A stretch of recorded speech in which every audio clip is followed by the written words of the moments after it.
My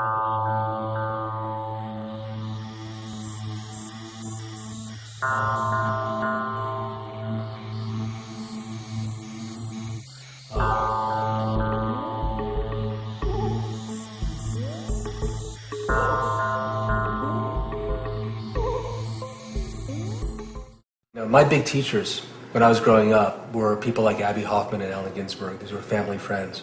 And one thing that I really learned from them when I was a kid was how important it is to use culture and to use connection through community to change people's heads so that they can connect with each other and make change.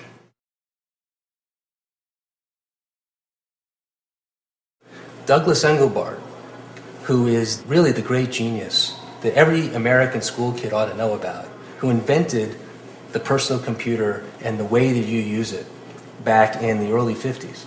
His initial vision behind all of these tools was, he didn't do it to get rich. He didn't do it because, he wanted to be the biggest businessman on the planet. He did it to really help make the world a better place. And the way that he phrased it, how can I help the world collectively solve complex problems? He started thinking, well, I don't need a computer to answer questions I can't answer. I need a computer to help me collaborate with other people, and we can collectively answer questions. And he got a vision in the early 1950s of somebody sitting at a desk with a screen and a keyboard and a wire going out of the back of that screen, connected to the same kind of device somewhere else, and two people manipulating symbols on these screens, and they're collaborating. And they're using computers to communicate and to share information. And essentially, this was the beginning of the whole idea of distributed online networks. One of the most amazing things about the internet is that it's a distributed network. It's not a centralized hub where all the information is held at the center and you sort of stuck at the end dealing with the center, trying to find out what's going on. Instead, it's more like a mesh. And what that allows for is a way of information flowing to the edges so that power doesn't concentrate in the center. The old media paradigm, essentially the broadcast model, was, every day something happens in the world, it's news, it gets gathered at the office of the newspaper or of the television station, and it gets broadcast out, because a handful of people basically decide what's important and want to tell the rest of the world what's important.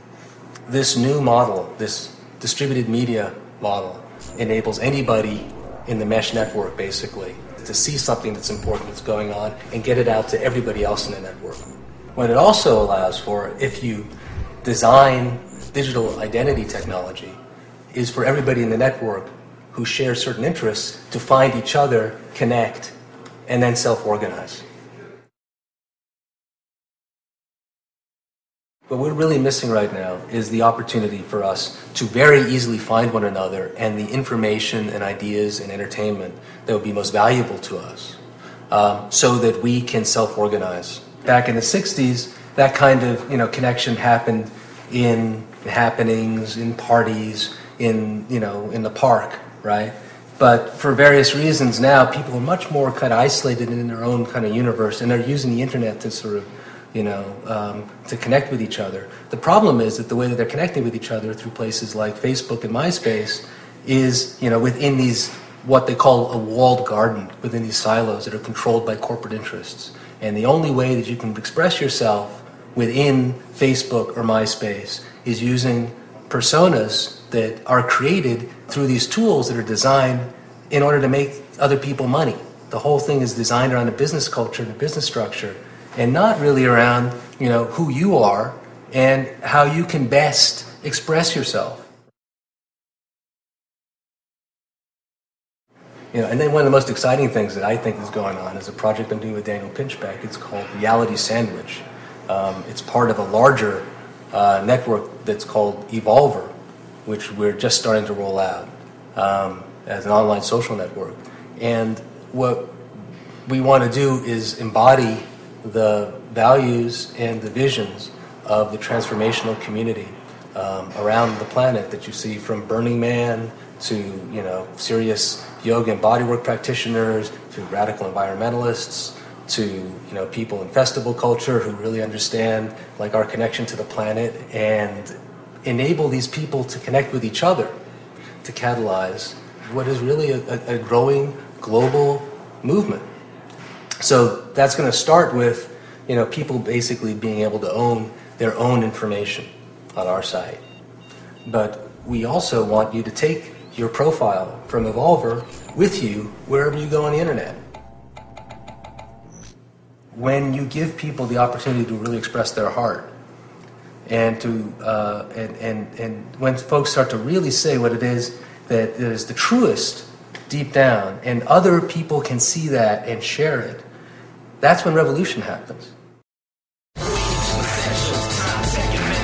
Integrate Earth, recognize potential. Crisis breeds opportunity. Are you waiting to be saved when you make yourself free? Awaken to essentials, time, second mental. Integrate Earth, recognize potential. Crisis breeds opportunity. Are you waiting to be saved when you make yourself free?